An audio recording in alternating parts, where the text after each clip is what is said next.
this question comes up with the transcendental or presuppositional apologetics and the transcendental argument is that, well, why can't we just presuppose any of the gods? Why can't that? And what we're going to show is that, again, this is set up as a necessary conditions for such and such.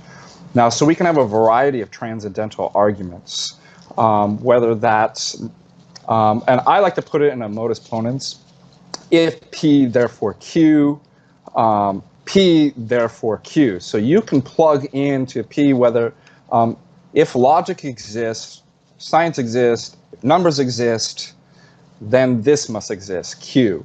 Okay, Q then therefore stands as the necessary conditions for the possibility of P. Okay, well, what's satisfied? Can you just plug anything in for the necessary conditions? No, that's a good point. So, for example, ice skates are a necessary but not sufficient condition for ice skating. Now, somebody says, well, I just assume then the necessary condition of lollipops. It's like you're failing to grasp the argument that necessary conditions means you uniquely cannot get this set of affairs without the. And so what we can do with the transcendental argument is look at the contenders.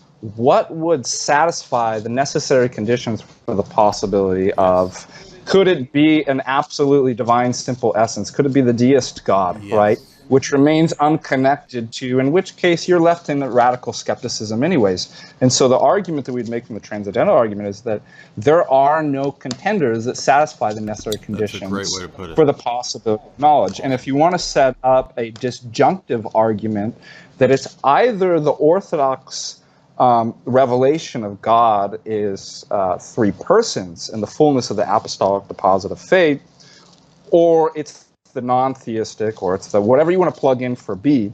What we do then, in order to validate the modus ponens first premise, is that we make an argument from the impossibility of the contrary. It's either A or B. It's impossible that B because of a logical inconsistency or contradiction, therefore A. So if anybody ever wants to know, because I know that Matt Dillahunty had some philosophers on that, to their credit, were somewhat sophisticated, and they wanted the argument in a deductive argument. Now, again, there's two ways that you can go with this. You could say, well, we're doing meta logic here. What is, when you ask, what's the proof for God, we're asking, what is the proof for proof?